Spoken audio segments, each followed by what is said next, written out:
방송에서 제공하는 투자 정보는 투자 판단에 대한 조언입니다. 방송에서 제공하는 주식의 가치, 가격 상승 및 가격 하락에 대해서는 방송사에서 보장하지 않습니다.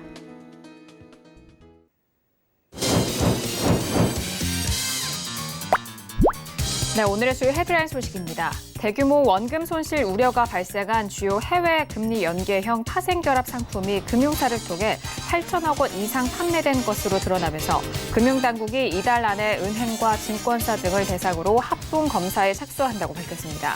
금감원은 파생결합 상품의 설계부터 판매에 이르는 전 과정을 점검하고 내부 통제 시스템도 집중 점검할 방침이라고 전했습니다.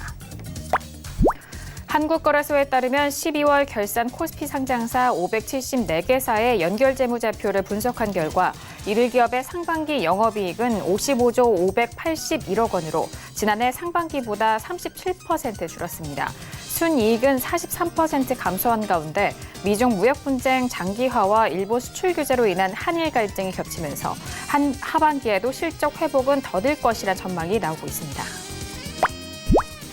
로이터 통신은 일본 외무성의 발표를 인용해 한일 관계가 악화하는 가운데 노고다로 일본 외무상이 베이징에서 강경화 외교무 장관을 면담할 예정이라고 전했습니다. 또한 이번 회동이 왕이 중국 외교부장까지 참여하는 한중일 3국 외교장관 회담을 계기로 열린다고 덧붙였습니다.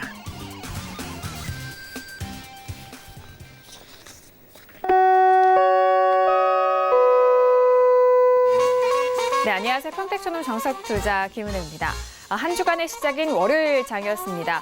외국인은 여전히 매도세를 유지하는 가운데 오늘은 기관의 매수세로 인해서 코스피 지수는 상승으로 마감이 됐습니다.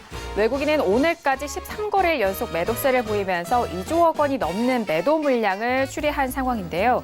지난주 시장은 글로벌 경기 침체에 대한 두려움과 그리고 미중 무역 분쟁에 대한 우려 속에서 출렁이는 모습을 보여줬습니다. 하지만 각국에서 경기 부양책에 대한 의지를 확인하고 그리고 지표 반등과 함께 시장은 다시 살아나는 움직임 역시 보여줬는데요. 더불어서 미중 양국 간의 대화가 다시 진전을 이어갈 것이라는 이런 긍정적인 소식도 시장에 영향을 미친 상황입니다. 오늘 우리 시장에서는 시총 상위 종목들의 혼조세가 보여진 가운데 오늘은 상위 종합지수를 비롯한 니케이 지수까지 모두 상승 흐름 이어가면서 동조화되는 현상을 보여줬고요. 악재성 재료가 더욱더 확산되지 않은 상황 속에서 시장은 일단 안도감을 가진 상황입니다. 자, 이렇게 오늘 월요일장이 모두 마무리가 됐는데요. 오늘도 정석투자와 함께 하시면서 오늘 시장에 대한 정리와 그리고 내일 시장에 대한 대응 전략까지도 꼼꼼하게 확인해 보시길 바라겠습니다. 그럼 오늘 시장 흐름 다시 한번 정리합니다. 시세 보시죠. 네, 오늘 코스피 지수는 전일 대비 0.66% 상승한 1939.90에 장을 마쳤습니다. 수급상 확인하시죠. 기관 홀로 순매수, 반면 개인과 외국인의 동반 순매도 이어갑니다. 코스피 시가총액 상위 종목 확인하시죠. 삼성전자와 SK하이닉스 그리고 삼성전자 우선주까지 모두 하락 흐름 이어갑니다. 삼성전자는 0.68% 하락한 43,600원에 SK하이닉스 역시 2% 가까운 하락 속에서 75,100원에 장을 마쳤습니다. 계속해서 코스피 시가총액 상위 종목 확인하시죠. LG화학은 오늘 강보합권 마감 속에서 32만 1,000원에 장을 마쳤고요. 셀트리온은 오늘 하락 흐름 이어가면서 15만 3,000원에 장을 마쳤습니다. 오늘 코스닥 지수는 전일 대비 0.52% 상승한 594.65에 장을 마쳤습니다. 수급상 확인하시죠. 개인 홀로 순매수, 반면 기관과 외국인의 동반 순매도 이어갑니다. 코스닥 시가총액 상위 종목 확인하시죠. 셀트리온 헬스케어는 오늘 0.72% 하락한 41,150원에 헬렉스미스는 오늘 반등 이어가면서 17만 9,400원에 장을 마쳤습니다. 계속해서 코스닥 시가총액 상위 종목 확인합니다. 메디톡스도 오늘 3% 넘는 상승 속에서 34만 8,000원에 장을 마쳤고요.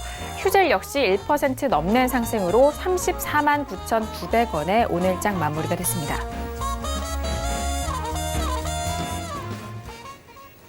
네, 본격적으로 월요일장 정석투자 시작합니다. 오늘은요, 학과장 정은 대표님과 함께 이어갑니다. 학과장님 안녕하세요.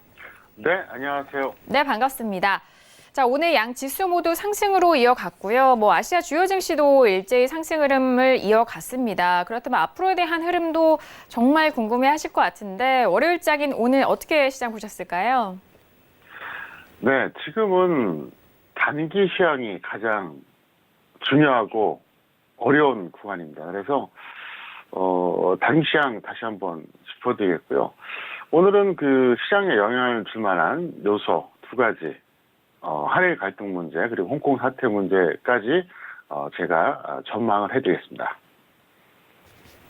네, 최근에 이렇게 다양한 시황들이 펼쳐 있습니다. 그 안에서 일단 단기적인 시황이 가장 중요하다라고 또 강조를 해주셨는데요. 최근에 일어난 이런 시황들, 한일 수출 규제에 대한 부분과 그리고 홍콩 사태에 대한 부분까지도 짚어드린다고 하니까요. 오늘 끝까지 함께해 주시길 바라겠습니다. 자, 오늘은 월요일장 학 과장님과 함께 이어가 볼 텐데요. 첫 번째 코너로 바로 들어가 봅니다. 오늘은 시황 분석론이 기다리고 있습니다. 자, 오늘 월요일장 양 시장에 대한 시황 점검도 도와드리고요. 그리고 오늘 월요일장 간에서 관심 있게 살펴보실 관심 종목까지도 만나볼 수 있는 시간입니다. 자, 앞서서 오프닝에서도 말씀을 드렸듯이 수급 사항으로는 외국인이 13거래일 연속 매도 물량을 내놓으면서 2조 원에 넘는 매물이 출회가 된 상황입니다. 오늘은 기관 홀로 매수로 오늘 지수를 좀 상승 견인해 준 상황인데요. 자, 학 과장님 오늘 양시장에 대한 시황 점검 먼저 도와주실까요? 네, 등락 결과를 먼저 말씀드리겠습니다. 코스피하고 코스닥 둘 다 상승 출발했고요.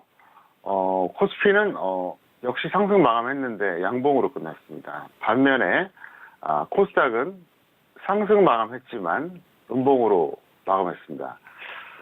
전체적으로 봤을 때 오늘 반등하는 것까지는 뭐 크게 문제가 없는 반등이다. 저는 이렇게 보고 있습니다. 그건 잠시 후에 제가 차트를 통해서 설명드리겠고요. 등락원을 살펴본다 그러면 오늘 코스피는 기간이 매수를 했는데 특히 연기부인 매수를 많이 했죠. 그리고 프로그램 매수 들어와서 수급 나름 좋았고요. 뜻밖에도 운송장비가 좀 반등이 강했습니다. 사실 뭐 특별한 모멘텀이 없었는데도 불구하고 그 덕을 봤다 이렇게 말씀드릴 수 있습니다. 코스닥은 오늘 외국인 기관 프로그램 다 매도입니다. 근데도 플러스 마감했죠. 놀라운 거예요. 근데 역시나 음봉 마감했다는 거죠. 만약에 그 셋 중에 뭐 최소 하나, 많으면 둘 정도가 매수였다면 양봉 마감했을 텐데 어쨌든 좀 약간 억지스럽게 상승했고 역시나 수급이 안 좋으니까 이제 음봉 마감했다 이렇게 말씀드리겠습니다. 특이사항을 본다 그러면 전기가스 업종이 코스피 상승률 1위입니다. 업종 중에서 상승률 1위예요. 왜 그러냐? 제가 누차 말씀드리지만 장이 불안할 때는 공공재 개념의 업종이 부각된다고 제가 수도 없이 얘기했었죠. 이 시간을 통해서 제가 아마 한 10번 이상 얘기한 것 같아요. 전기가스 업종, 통신업종 이게 바로 공공재 개념의 주식입니다. 그래서 제가 항상 얘기하지 않았습니까? 이 공공재 개념의 주식은 대표적인 게 전기가스 업종, 통신업종이다. 특징이 있다면은 절대로 대박도 없고 쪽박도 없다. 무슨 얘기냐? 이 전기가스 업종이나 통신업종은 그 회사가 돈을 엄청 많이 벌잖아요? 그럼 국가에서 내버려두지 않아요. 소비자들도 반발하기 때문에, 좀 많이 벌었어. 그러면서 이제 좀, 약간 일이라도 하라고 그러고, 뭔가 정책적으로 좀 이거를 건드립니다. 반대로 막 몇 년 적자나잖아요? 아유, 망하면 안 되지. 그러면서 어떻게든 살려줘요. 그래서, 이 장세가 좋을 때는 이 공공재 개념의 주식이 그렇게 부각되질 않습니다. 왜냐하면 장세가 좋을 때는 성장주 개념의 주식들이 올라갑니다. 2017년에 대표적인 업종이 뭐였죠? 전기전자였잖아요. 그래서 지수가 상승기에 있을 때는 성장주 개념의 어떤 업종 중에서 하나가 이제 주도주가 되는 경우가 많습니다. 그게 항상 뭐 똑같지는 않은데 2017년에는 전기전자였습니다. 반면에 이 하락 추세에서는 이 공공재 개념의 주식이 부각이 되거든요. 전기가스 업종하고 통신업종인데 그런 맥락으로 보시면 될 것 같습니다. 사실 이 전기가스 업종이 한동안 많이 밀렸기 때문에 지금 이 상황에서는 불안하잖아요. 지수가 여기서 얼마든지 더 빠질 수도 있고 가봤자 뭐 얼마나 가겠어 이런 생각을 가질 수밖에 없는 시점이라서 그랬다 볼 수 있겠고요. 코스닥은 소형주 지수가 가장 탄력적이었습니다. 이건 뭘 의미하느냐? 그만큼 낙폭과대주가 많다는 얘기예요. 지수가 어쨌든 오늘 좀 플러스로 마감할 것 같고 분위기 나쁘지 않으니까 소형주들의 이제 매수세가 들어온 거예요. 누가 매수했을까요? 상식적으로 개인들이 많이 매수 들어왔다고 봐야죠. 그래서 코스닥에서는 어쨌든 소형주가 가장 탄력적이었다. 이건 뭘 의미하느냐? 일단 낙폭과대주가 많기 때문에 가격 메리트를 보고 개인들이 들어왔다. 이렇게 해석하시면 됩니다. 잠깐 차트 보시겠습니다. 이게 코스피예요. 이게 코스피 차트고요. 그 다음에 이게 코스닥입니다. 다시 한번 보여드리겠습니다. 이게 코스피예요. 보시면 최근에 이제 이때가 8월 6일이었죠. 6일 여기까지 갔다가 지난주 수요일이었죠. 수요일에 장중에 1950선 넘어갔다가 다시 밀렸습니다. 그리고 다시 이제 지난주 금요일과 이번 주 월요일 이틀 동안은 이런 구간입니다. 지난주 목요일에 이제 그 휴일이었으니까. 그래서 제가 볼 때는 오늘 반등까지는 뭐 큰 문제는 없어요. 할 수도 있어요.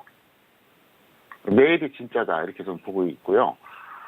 그 다음에 이제 코스닥 보시겠습니다. 코스닥을 보면 역시 8월 6일에 이제 박살이 났죠. 그리고 나서 올라왔는데 탄력은 좀 더 좋아요. 왜 좋냐? 그만큼 많이 빠졌기 때문에 그렇습니다. 상대적으로 많이 빠져서 그렇게 되겠고요. 자, 종합 주가지수 보고 다시 한번 이번에 이제 그 전기가스 업종 보겠습니다. 이게 전기가스 업종이에요. 자, 보시면 어떻습니까? 계속 내려갔죠. 계속 내려갔어요. 그러니까 작년 그 10월에 저점 찍고 한번 봄에 고점 찍은 다음에 그냥 하염없이 내려갔습니다. 그리고 나서 여기까지 최저점 찍고 반등 나왔다가 또 빠진 거예요. 그래서 지금 전기가스 업종 같은 경우에는 사실 지수가 내려가면 오히려 이게 부각될 가능성이 있다는 걸 제가 꼭 말씀드리겠습니다.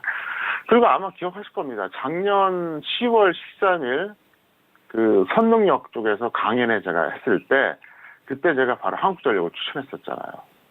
그래서 어쨌든 지금 이 흐름을 여러분들이 잘 봐달라 이렇게 설명을 드리겠고요. 그 다음에 이제 코스피 지수 또 잠깐 보겠습니다. 보시면 이게 이제 코스피 지수인데 제가 이제 마지막 코너에서 좀 더 리얼하게 말씀드리겠지만 지금은 뭐 혼조세라고 보시면 돼요. 혼조세. 그러니까 라인을 그려본다 그러면 사실 저는 어떻게 보냐면 이미 방송을 통해서 한번 말씀을 드렸어요. 이게 1950선을 뚫고 계속 가기엔 사실 부담스러운 장세예요. 포인트가 그거예요. 못 넘거나 장중에 넘어도 유지되기가 쉽지가 않은 장세라고요. 그래서 실제적으로 보시면 그 지난 8월 12일이었죠. 지난주 월요일 이날 1949까지 갔어요. 이날 바로 1949까지 갔다가 결국 1950도 못 돌파하고 이제 밀렸는데 지난주 수요일은 1950을 넘어갔습니다. 장중에. 근데 결국은 내려왔죠. 그래서 정상적으로 본다 그러면 어떤 그 다른 요인을 배제하고 판단한다 그러면 1950선을 뚫고 계속 가기가 쉽지는 않을 겁니다. 물론 갈 수도 있겠죠. 어떤 왜곡이나 변수가 나올 수 있으니까. 이건 뭘 의미하냐면 제가 이제 늘 말씀드리지만 시장은 정상 흐름일 때가 있고 비정상 흐름일 때가 있어요. 그러니까 정상 흐름 범주 안에서는 1950을 다시 뚫는다고 해도 쭉쭉 올라가기는 쉽지는 않습니다. 다만 비정상 흐름이 나올 수도 있거든요.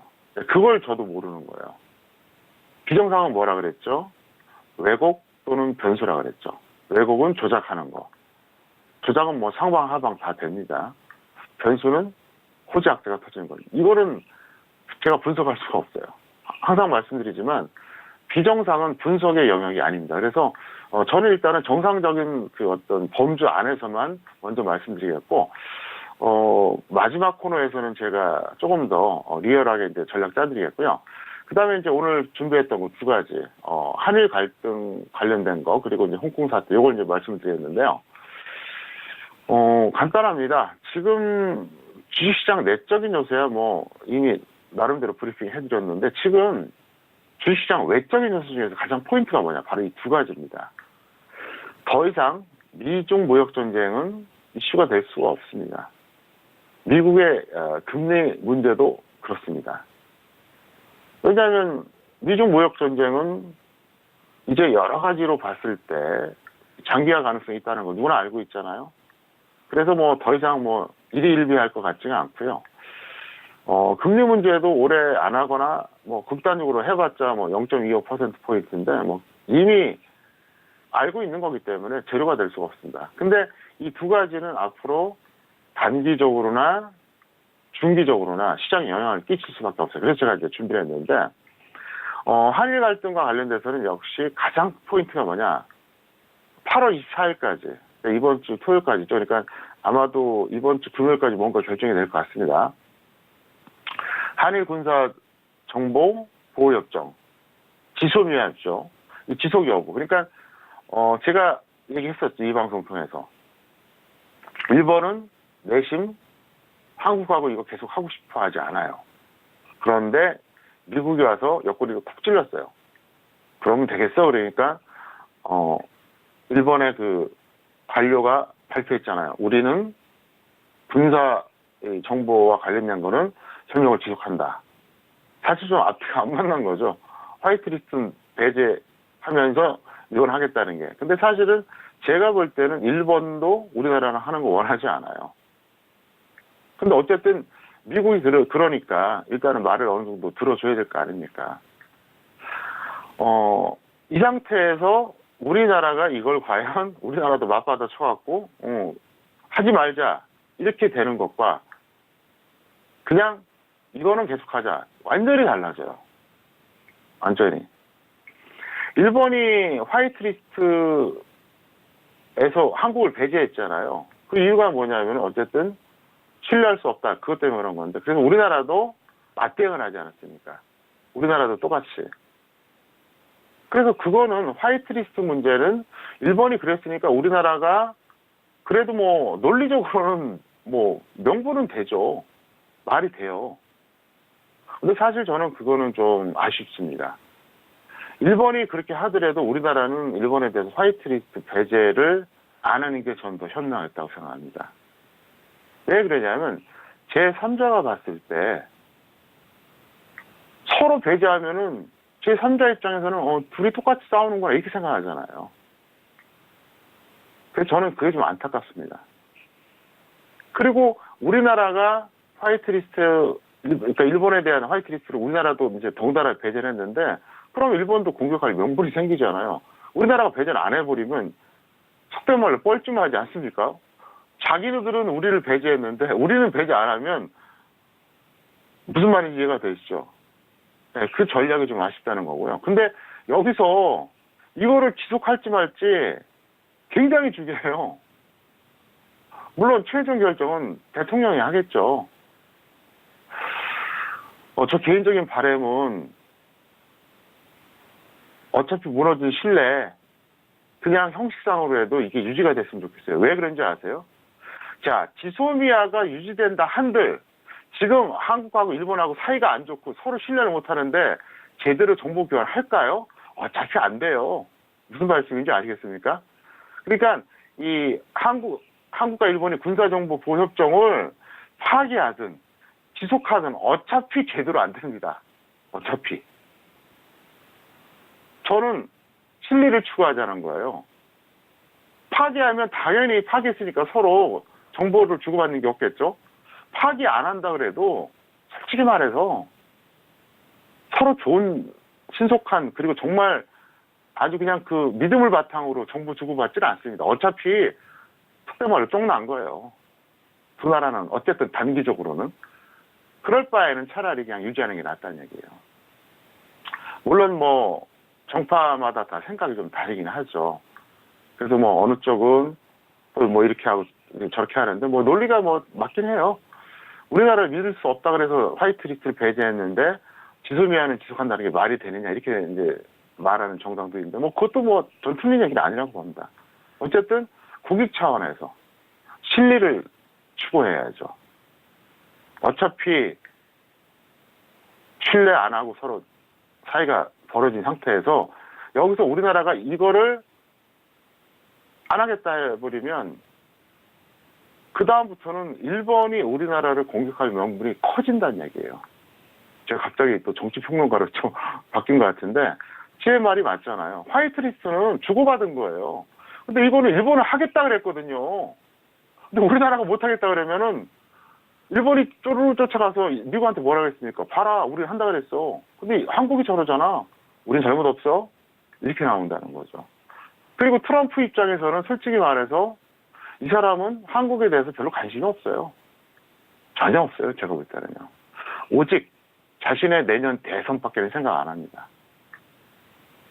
어쨌든 그런 상태에서 이거 굉장히 중요한 어떤 포인트가 된다. 이렇게 볼 수 있겠고. 두 번째, 홍콩 사태 같은 경우 말씀드리겠습니다. 지금 중국 정부와 홍콩 시민이 이제 대립을 하는 건데 어느 쪽도 양보는 이건 불가능합니다. 왜 그러냐? 중국은 결국 홍콩에 대해서 사실상 지배력을 강화시키겠다는 겁니다. 성화법 때문에 그런 거거든요. 그러니까 범죄인을 중국 본토로 끌고 가겠다는 얘기예요. 사실상 지배하겠다는 거죠. 홍콩을.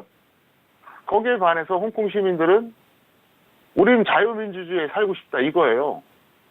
그래서 지금 난리가 난 건데 어느 쪽도 이게 양보가 불가능한 상태입니다. 평행선을 달릴 수밖에 없어요. 왜 그러냐?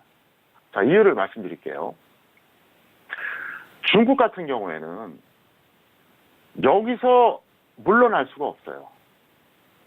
왜?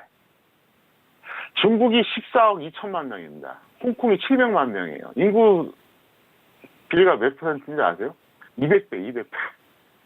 그러니까 홍콩 인구 대비 중국 인구가 200배예요. 200배.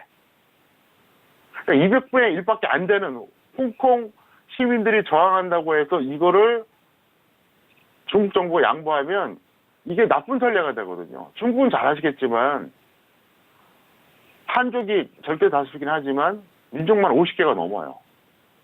다민족 국가예요. 소수민족도 많아요. 티벳 같은 경우 항상 문제죠.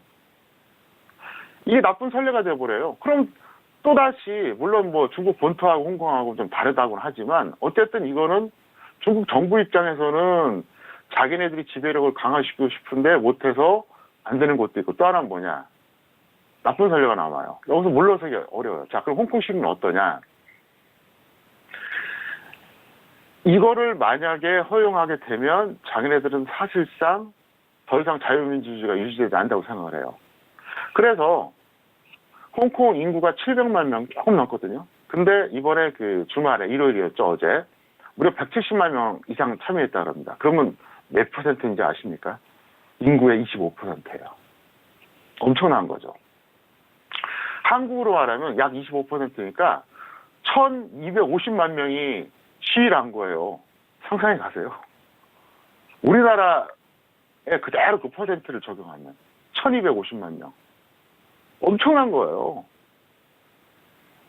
무슨 얘기냐? 홍콩 시민의 25%니까 거기서 뭐 미성년자 빼고 뭐 70 이상 되신 분들 빼고 아픈 사람 빼고 너무 바쁜 사람 빼고 그러면 나머지 한 절반 정도 참여할 수 있는데 그 절반이 나왔다는 얘기예요. 무지막지한 거죠, 이게. 근데 여기서 저는 어떻게 보느냐. 둘 다 양보를 못 한다는 얘기예요. 그러면 갈 때까지 가다 보면 언젠가는 충돌할 수밖에 없다는 거죠. 언젠가는. 여기서 뻔해요. 홍콩 시민들은 중국이 성환법 철회할 때까지 계속 시위할 겁니다. 그렇다고 해서 중국 정부는 그대로 방치할 수도 없어요.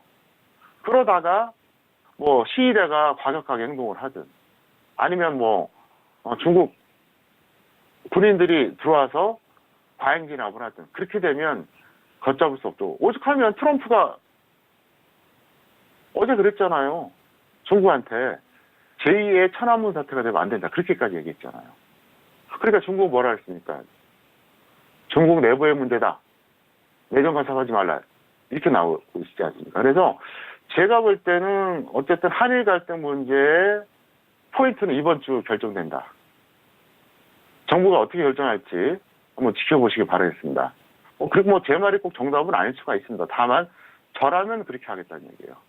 저라면. 어차피 두 나라 신뢰가 깨졌는데 형식적으로라도 협조한 척 하라 이거죠. 우리가 먼저 거부 카드를 쓸 필요가 없다는 얘기예요. 일본은 하겠다 그랬으니까. 그리고 제가 지난주에 얘기했었죠. 지금 가장 큰 핵심이 뭐냐? 외교입니다. 외교. 아베가 저렇게 할 수 있었던 가장 큰 이유가 뭐냐? 믿는 구석이 있어요. 만약에 극한의 어떤 그 갈등이 생겼을 때 과연 미국이 누구 편을 들어줄까? 일본 편을 들어준다고 나름대로 확신하기 때문에요. 그래서 지금 외교력에서 딸리는 마당에 이것까지 이렇게 해버리면 오히려 일본하고 미국은 더 가까워지고 한국하고 미국은 더 멀어질 수가 있다는 거죠. 지금 어쨌든 미국이 필요하지 않습니까? 그리고 홍콩 사태 같은 경우에는 뭐 일요일에 아무 일 없다고 해서 끝난 게 아니라 앞으로도 계속 지켜봐야 되고 제가 볼 때는 어차피 시간 문제다 이렇게 생각하고 있습니다. 여기까지 말씀드리겠습니다. 네, 시황 분석론을 통해서 오늘 양 시장에 대한 시황 점검과 그리고 최근에 가장 좀 주목을 많이 받는 사태죠. 한일 갈등과 그리고 홍콩 사태에 대한 부분도 다시 한번 좀 짚어드렸습니다. 먼저 오늘 우리 시장 안에서는 코스피 지수에서는 운송장비 업종과 그리고 전기가스업이 최근에 좀 올라오는 느낌이었고요. 일단 전기가스업의 상승률은 1위로 최근에 다시 한번 좀 부각을 받고 있는 상황입니다. 그리고 코스닥 지수에서는 소형주 지수가 가장 탄력적으로 오늘 지수 상승에 또 지지가 됐다라는 점까지 들어봤고요. 한일 갈등에 대한 부분은 8월 24일까지 한일 군사정보보호 협정 지속 여부를 또 핵심적으로 보셔라라는 그런 말씀이시고요. 그리고 홍콩 사태에 대한 부분은 중국이 정부와 그리고 홍콩 시민 어느 쪽도 좀 양보가 어려운 상황이기 때문에 필연적으로 충돌에 대한 가능성도 열고 보셔야 된다라는 전반적인 시황까지 정리를 해드렸습니다. 자, 이렇게 시황 점검까지 도와드렸고요. 오늘 관심 종목도 만나보도록 하겠습니다. 자, 학 과장님 오늘 시장 안에서 어떤 종목들 관심 있게 보셨을까요? 네, 대우조선해양, 휠라코리아 두 종목을 선정했습니다. 네, 오늘 월요일장의 관심 종목은 대우조선해양과 그리고 휠라코리아가 선정이 됐습니다. 대우조선해양 같은 경우에는 오늘 10% 넘게 급등하면서 26,650원에 마무리가 됐고요. 반면에 휠라코리아 같은 경우에는 8% 가깝게 하락하면서 54,400원에 장을 마친 상황입니다. 자, 학 과장님 두 가지 관심 종목에 대해서도 구체적인 분석 도와주실까요? 네, 대우조선해양은 2분기 깜짝 실적의 강세다 뭐 이런 뉴스가 나왔어요. 근데 저는 솔직히 안 믿어요. 왜냐하면 2분기가 6월에 끝나지 않습니까? 4월, 5월, 6월. 개인들이나 두 달 뒤에 알지 외국인이나 기관은 7월이면 압니다. 지금 8월이잖아요. 그냥 순환매 그 이상도 이하도 아니다. 저는 이렇게 생각합니다. 그래서 최근에 많이 내려갔으니까 여기서 던지기 좀 억울하죠. 그래서 보유자는 홀딩을 매도하시고 미보유자는 그냥 조정받은 매수하세요. 어차피 저는 뭐 그 실적 때문에 올라갔다고 생각 안 합니다. 왜냐하면은 6월이 끝나고 나서 7월만 돼도 7월 초순만 돼도 뭐 길게 보면 중순만 돼도 어느 정도 윤곽이 잡히거든요. 공식적인 발표가 이제 좀 늦어지는 것 뿐이죠. 그래서 저는 이거는 뉴스고 저는 뭐 그렇게 보고 있다 설명드렸고 휠라코리아는 반등 시에 매도하세요. 근데 미보유자는 들어가지 마시고요. 바로 이 방송, 평택초등 정성투자를 통해서 8만 원 이상에서 반복적으로 제가 매도 조언했습니다. 아마 다 기억하실 겁니다. 차트 보시겠습니다. 대우조선해양이 이거 여기 있습니다. 이게 이제 6월 말까지가 여기거든요. 여기까지가 이제 2, 4분기예요. 근데 대략 7월에 어느 정도 알아요. 개인들이나 뉴스 보고 알지. 근데 7월에 이렇게 흘러내리고 또 8월 와서도 더 흘러내렸다는 얘기예요. 그러니까 지수 따라서 흘러내린 거예요. 그러니까 이건 뭐 실적 때문에 그런 게 아니라 그냥 지수 따라 흘러내렸던 상황에서 순환매가 나왔다. 뭐 그 이상도 이하도 아니다 이렇게 볼 수 있겠고요. 휠라코리아 보겠습니다. 휠라코리아는 제가 이 시간 중에 한 2번 정도 얘기했습니다. 2번 정도. 어쨌든 저는 8만 원 이상에서 계속 던지라고 했어요. 지난번에 이때도 한번 얘기했었고 이때도 또 얘기했어요. 던지라고 했는데 결국은 좀 54,000원대까지 올라왔죠. 그때도 제가 이렇게 얘기했잖아요. 뭐 더 갈 수도 있겠지만 제가 볼 때는 한계가 온 것 같다. 더 이상 욕심 부리지 말자. 그러더니 이제 흘러내리잖아요. 그래서 두 종목 여러분들이 잘 참고하시기를 바랍니다. 네, 오늘장 관심 종목이었습니다. 첫 번째 관심 종목은 오늘 월요일장 안에서 좀 관심을 많이 받았던 조선업종, 그 안에 대우조선해양에 대해서 알아봤습니다. 일단 보유자는 워낙 최근에 좀 많이 빠졌었던 주가이기 때문에 조금 더 홀딩한 이후에 매도에 대한 의견 드렸고요. 미보유자에 대해서는 조정 시 매수 접근 가능하다라는 의견 주셨습니다. 자, 그리고 두 번째 관심 종목은 휠라코리아였습니다. 오늘 8% 넘게 빠졌는데 이 전에 정석투자 시간을 통해서 좀 만나보셨던 종목이기도 합니다. 보유자는 반등 시 매도에 대한 의견과 그리고 미보유자는 현재 구간 관망에 대한 의견까지 다시 한번 참고해 주시길 바라겠습니다. 자, 이렇게 첫 번째 코너 함께 만나보셨고요. 두 번째 코너로 바로 넘어가 볼게요. 투자학개론 시간이 기다리고 있습니다. 자, 월요일과 화요일 이 시간에는 교육 내용으로 여러분들을 찾아가고 있는데요. 자, 오늘은 투자 관련돼서 어떠한 내용을 또 준비하셨는지 궁금합니다. 하 과장님, 오늘은 어떤 내용에 대해서 다시 배워볼까요? 네, 확인 매매와 예측 매매 구분하는 기준 그리고 어떻게 응용을 하는지 이거를 설명을 드리겠습니다. 확인 매매, 예측 매매라고 하는 용어도 사실 제가 우리나라에서 처음 썼어요. 여러분도 아마 처음 들으신 분들 많을 겁니다. 경력이 초보자든 10년 했든. 왜냐하면 이거를 저는 실전에서 꼭 알아야 된다고 생각해서 제가 이제 이거를 이제 개념 정리하고 일원화 시켰는데요. 내용인 즉슨 간단합니다. 확인 매매는 뭐냐? 지수의 저점이나 고점을 확인한 다음에 매매하는 거예요. 그러니까 확인 매매는 매수도 되고 매도도 되는 거예요. 매매니까. 사고 판다 하는 매매잖아요. 예측 매매는 지수의 저점 또는 고점을 예측해서 이제 미리 판단하는 거죠. 아주 쉽게 설명드릴게요. 확인 매매는 쫙 올라가요, 종목이. 딱 고점 찍어요. 그 다음에 어느 정도 내려와요. 그 다음에, 이제 끝난 것 같다. 그럼 살짝 반등 나올 때 던지는 거예요. 반대로 쫙 내려가요. 그 다음에 어느 정도 반등 나와요. 자, 이제 바닥을 찍은 것 같아. 그럼 살짝 다시 늘리고 나올 때 그때 들어가는 게 이게 바로 확인 매매고요. 예측 매매는 그게 아니에요. 쫙 올라가는데 어디가 끝인지 몰라요. 이쯤이 될 거야. 그냥 탁 잘라버리는 거예요. 내려올 때도 마찬가지예요. 계속 밀려요. 이쯤이면 바닥일 거야 하고 내가 들어가는 거죠. 그래서 이게 일장일단이 있어요. 일장일단이. 그러니까 확인 매매하고 예측 매매 일장일단이 있는 게 뭐냐면 서로 이제 엇갈리는데 확인 매매는 최고점보다는 조금 낮게 팔 수밖에 없고요. 최저점보다는 약간 높게 살 수밖에 없어요. 그러니까 가격 측면에서는 좀 불리하죠. 다만 확인하고 매매하는 거니까 뭔가 기준이 있는 거고 예측 매매는 그거예요. 적중만 한다면 기가 막히죠.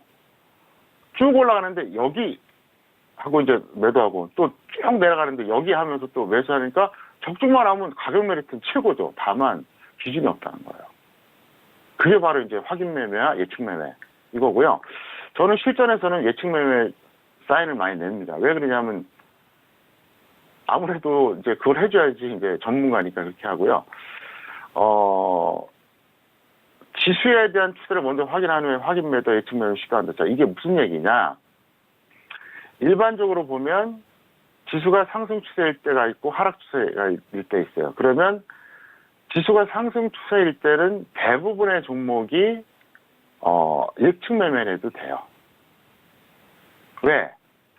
지금은 조금 높게 잡아도 한 달, 두 달 지나면 결국 올라가는 경우가 많거든요. 상승 추세에서는. 근데 반대로 하락 추세일 때는 확인 매매하는 게 낫습니다. 그래서 이제 추세에 대한 판단은 뭐죠? 61선과 121선이잖아요. 61선이 121선 위에 있으면 상승 추세, 아래에 있으면 하락 추세인데, 제가 이제 말씀드리지만, 마지막 제일 중요한 부분이 그거예요. 상승 추세라면 예측 매매, 하락 추세라면 확인 매매가 현명하다 이렇게 해놨잖아요. 그러니까, 이러면 돼요. 지수도 상승 추세고, 어떤 종목도 상승 추세예요. 내가 보고 있는 어떤 종목이. 그럼 이거는 언제든지 예측 매매해도 돼요. 그러니까 이겁니다. 어떤 종목이 10,000원이 바닥이었어요. 15,000원까지 갔어요. 다시 또 13,000원 밀렸다가 또 17,000원 갔다가 시간 지나면 나중에 30,000원까지 가잖아요. 그럼 뭐냐? 이거를 15,000원에 잡았어도 일적으로는 13,000원까지 밀렸지만 나중에는 2만 원, 2만 5천 원 가니까 상관없잖아요. 그러니까 예측 매매가 가능하다는 거죠. 근데 이 확인 매매는 뭐냐? 확인 매매는 주로 하락 추세일 때 하는 거예요. 하락 추세일 때. 그래서 지수도 상승 추세, 종목도 상승 추세면은 완벽한 거죠. 물론 이제 지수는 상승 추세인데 종목은 하락 추세가 있고, 또 반대로 지수는 하락인데 종목은 상승일 때가 있습니다. 이때 좀 약간 좀 애매하긴 한데 어쨌든 그렇게 되고, 그럼 하락 추세는 왜 확인 매매냐? 자, 지수도 하락 추세입니다. 61선이 120선 아래에 있어요. 또 어떤 종목도 61선이 120선 아래에 있다. 그럼 완벽한 하락 추세거든요. 이때는 왜 확인 매매냐? 어디가 저점인지 몰라요. 참 예측하기 힘들어요. 그래서 여러분들 그런 경우 있잖아요. 어떤 종목이 쭉 흘러냈어요. 야, 많이 내렸네? 거기서 30%나 내려왔어. 오우, 너무 싸다. 들어갔어. 웬걸. 마이너스 60까지 가는 겁니다. 60. 마이너스 30이 바닥이라고 생각했는데 마이너스 60까지 가요. 바로 그것 때문에 그래요. 어디가 바닥인지 몰라요. 이럴 때는 어떻게 하느냐. 쭉 밀렸다가 딱 반등 나왔을 때. 반등 나왔을 때 그때 요걸 들어갈까 말까 고민해야 됩니다. 보통 우량주는 5%, 개별주 10%입니다. 기준이. 쭉 밀리다가 우량주는 한 5% 반등 나왔을 때 이때 살짝 밀렸을 때 들어갈까 말까 고민해야 되는 거고요. 개별주는 10%입니다. 예를 들어서 10% 반등이 안 나오는 거는 확인 매매하면 안 돼요. 여러분들 어떤 종목 보면 한 6개월 쭉 흘러내리는 거 있죠. 그러면 하루 이틀 2, 3% 올랐다가 또 어떤 날은 또 밀리다가 한 5% 올랐다가 또 밀리다가 또 3% 올랐다가 또 밀리다가 6% 올랐다가 근데 결국은 어때요? 쫙쫙 밀려요. 그래도 최근 10% 올라가야 됩니다. 여기서 또 배제할 게 있어요. 뭐냐? 재료에 의해서 올라간 건 빼야 돼요. 어떤 뉴스에 의해서 막 10% 이상 올라간 거 이건 아니에요. 그런 거 없이 10% 올랐다 그러면 일단은 단기 저점 가능성이 있거든요. 물론 단정할 수는 없지만. 그래서 그렇게 하시는 거예요. 여러분 어때요? 이것도 지금 처음 듣는 분들 있죠? 난생 처음. 나도 말이야, 주식이 20년이고 30년이고 이렇게 말씀하시는 분들 중에서 이거 처음 듣는 분 있잖아요. 이것도 모르면은 안 돼요. 그래서 상승 추세일 때는 예측해서 들어가도 된다. 하락 추세일 때는 확인해서 들어가자. 여기까지 말씀드리겠습니다. 네, 오늘 투자학개론 시간을 통해서 다시 한번 알아본 내용은요. 확인 매매와 그리고 예측 매매의 구분 기준과 응용 방법에 대해서 다시 한번 설명을 해드렸습니다. 항상 이 시간에는 여러분께서 매매하실 때 실질적으로 좀 바로 적용해서 대응하실 수 있는 교육 내용으로 여러분을 찾아가니까요. 다시 한번 확인해 주시고 활용해 주시길 바라겠습니다. 자, 지금 시각은 10시 36분 지나가고 있고요. 오늘 뉴욕 증시가 개장이 된 지 6분 정도의 시간이 지난 상황입니다. 자, 월요일장의 뉴욕 증시는 오늘 3대 지수 모두 급등 출발이 된 상황인데요. 1% 넘는 상승으로 특히나 다우지수는 300포인트 이상의 상승세로 시작이 된 상황입니다. 지난주 금요일까지 반등을 이어갔었던 뉴욕 증시는 오늘 같은 경우에는 일단 수익률에 대해서 반등함에 따라서 주가와 지수는 다시 상승세를 이어가고 있다라는 소식들이 들려오고 있고요. 특히나 미국이 중국 기업에 대해서 제재 조치를 이어갔었던 화웨이 제재에 대한 부분을 이 구매할 수 있도록 허가해준 임시 일반 면허를 90일간 더욱더 연장하기로 했다라는 소식이 들려오고 있습니다. 다시 한번 좀 대화가 진전이 오가고 있는 상황 속에서 미국의 제재가 잠시 좀 느슨해지는 이 경우가 시장에 대해서 좀 호재로 받아들이는 모습인 것 같고요. 그리고 국채 수익률에 대한 부분도 반등을 이어가면서 경기 침체에 대한 우려감도 좀 일단락시킨 상황인 것 같습니다. 3대 지수 모두 급등 출발이 됐다라는 점 다시 한번 확인해 주시길 바라겠습니다. 자, 이어서 선생님 질문 있어요 시간으로 넘어가 보도록 할게요. 오늘도 다양한 질문들 많이 접수해 주셨고요. 첫 번째 질문부터 확인해 봅니다. 자, 오늘의 첫 번째 질문은 끝자리 7650님의 질문입니다. 한화를 21,500원에 비중은 20% 질문이셨습니다. 자, 오늘장의 한화 종가 먼저 확인해 보실까요? 자, 오늘 한화 같은 경우에는 5% 가깝게 올라왔고요. 22,600원에 마무리가 됐습니다. 지금 수익 구간이신 시청자분이신데요. 자, 학 과장님 한화 어떻게 보실까요? 네, A학점입니다. 왜냐? 절대 저평가되어 있거든요. 그리고 그걸 믿고 과감하게 예측 매수 하셨으니까 이 종목은 본전 매도하거나 플러스 20% 매도하시면 될 것 같고요. 평택촌농 기술특허 적정 주가에 의하면 무려 적정 주가가 26만 원짜리예요. 무지막지하게 저평가됐죠. 어쨌든 잘하셨습니다. 여기까지 말씀드리겠습니다. 네, 한화에 대한 진단이었습니다. 학점은 A 학점으로 확인이 됐고요. 현재 수익 구간이신데 하락 시에는 본전 매도 그리고 수익에 대해서는 목표가 20%의 매도 전략 참고해 주시길 바라겠습니다. 자, 이어서 다음 질문 이어가 볼게요. 다음 질문의 끝자리 0865님의 질문이고요. 파트로들 매수가 13,500원에 비중은 50% 질문 주셨습니다. 오늘장의 파트론 종가 확인하시죠. 자, 오늘 파트론 같은 경우에는 0.41% 상승한 12,300원에 마무리가 되면서 손실 구간입니다. 학 과장님은 어떻게 보실까요? 네, B학점입니다. 전혀 문제가 없어요. 평가손이라고 해서 잘못했다고 볼 수는 없습니다. 일단 과정은 합리적인 매수였고요. 다만 탄력이 좀 약하죠. 그게 좀 아쉬운데 반등하면 본전 매도하시고 더 밀리면 마이너스 20% 매도하시는 게 맞는데 차트 보시겠습니다. 여기서 하신 거예요. 전혀 문제 없어요. 왜냐하면 제가 항상 얘기했었잖아요. 상승 추세형의 종목은 어떻게 한다? 21선 아래. 자, 여기가 상승 추세죠. 여기서부터 파란색 61선이 빨간색 120선 돌파했으니까 여기서부터 상승 추세인데, 자, 이럴 경우에 21선 아래 혹은 61선 위, 그것도 아니면 121선 아래에서 매수하라고 했죠. 그러니까 지금 이분은 딱 그렇게 맞게 하신 거예요. 상승 추세 유지되고 있죠. 빨간색 120선 아래죠. 전혀 문제 없어요. 이래도 밀릴 수도 있거든요. 어쨌든 이분은 문제가 없다는 거죠. 야구로 말하면 스트라이크 존에 오는 걸 친다고 다 안타되는 건 아니잖아요. 근데 스트라이크 존에 들어온 걸 안 치는 게 이상한 거거든요. 일단 안타가 안 될 수도 있지만 친 거 자체에 대해서 뭐라 그럽니까? 잘했다 그래야죠. 그리고 볼은 안 치는 게 정석이고요. 그래서 정석 투자는 별거 아닙니다. 야구로 말하면 스트라이크 존에 들어오는 볼을 때리는 게 이게 바로 정석 투자예요. 마구잡이 매매는 어쩌다가 수익 날 수는 있겠지만 지속하면은 결국은 어때요? 실패한다는 거죠. 말도 안 되는 높거나 낮은 볼 휘둘러서도 안타는 나오거든요. 근데 계속 그렇게 휘둘러봐요. 타율이 어떻게 되겠습니까? 낮잖아요. 똑같습니다. 그래서 어쨌든 이분은 결과는 좀 아쉽지만 못한 매매는 아니었다. 그리고 그 전략대로 해달라. 여기까지 말씀드리겠습니다. 네, 파트론에 대한 진단이었습니다. 학점은 B학점이고요.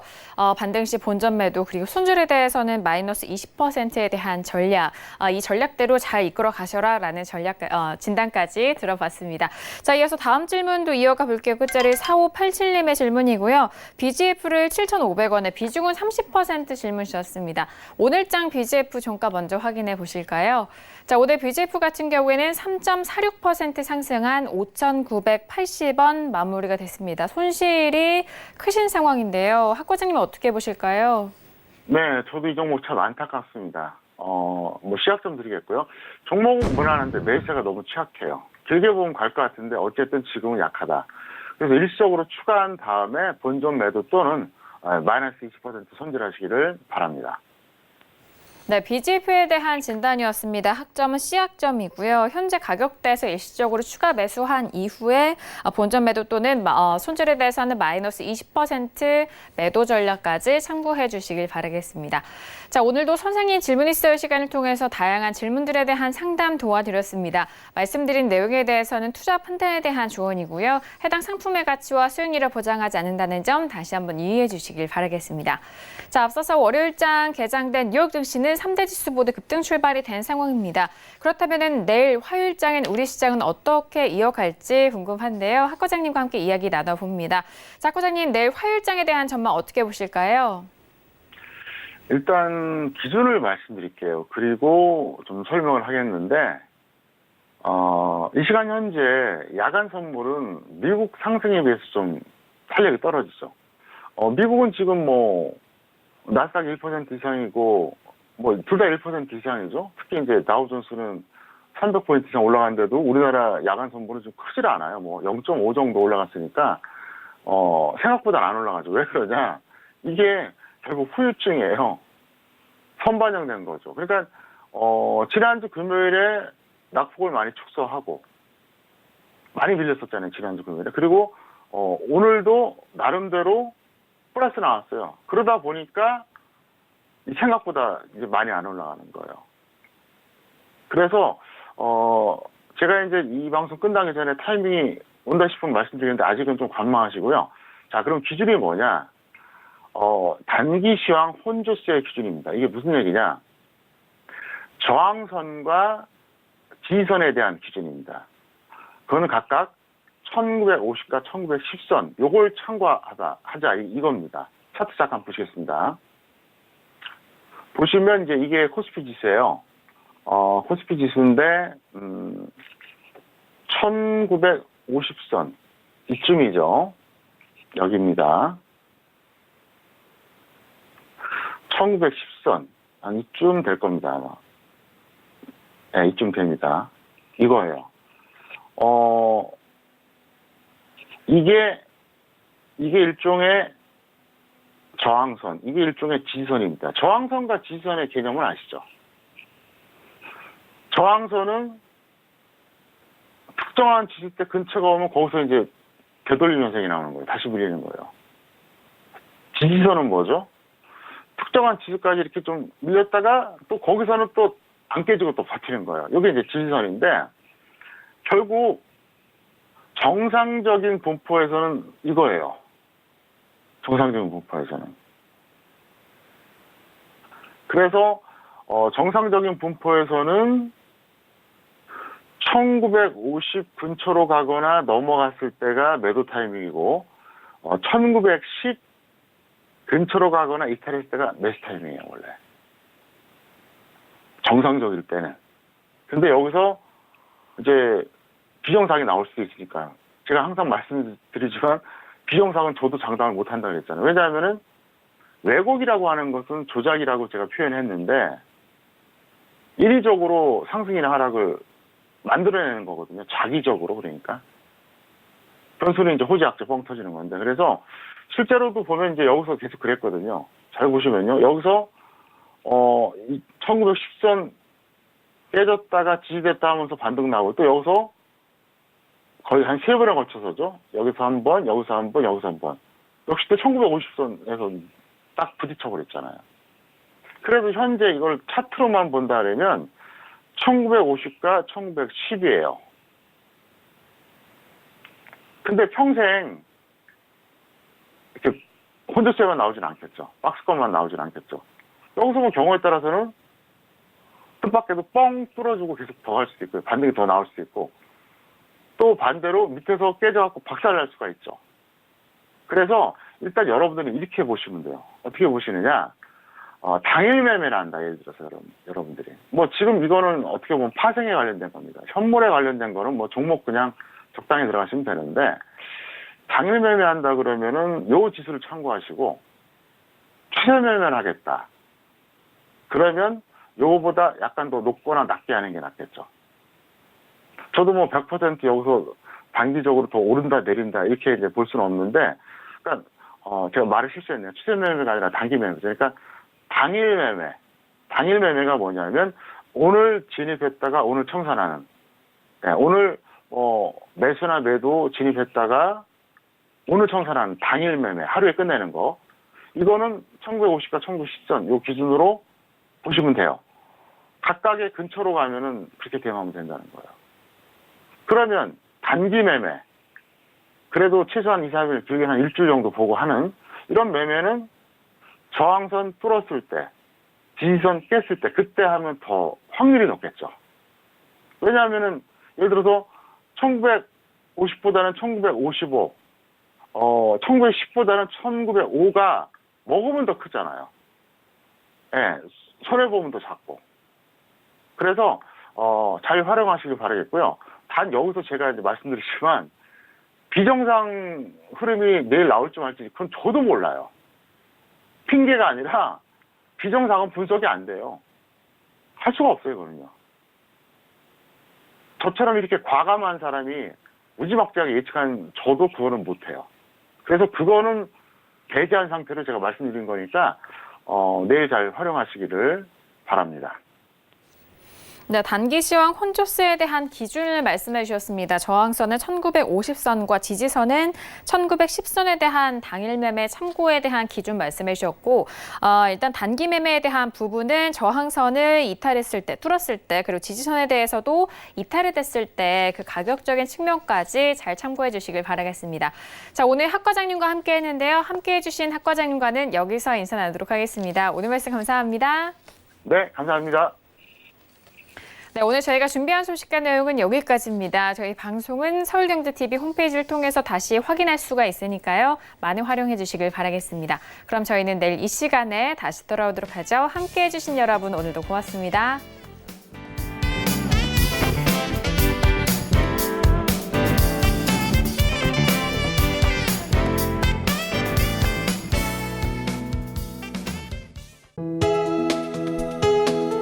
본 방송에서 제공하는 투자 정보는 투자 판단에 대한 조언입니다. 방송에서 제공하는 주식의 가치, 가격 상승 및 가격 하락에 대해서는 방송사에서 보장하지 않습니다.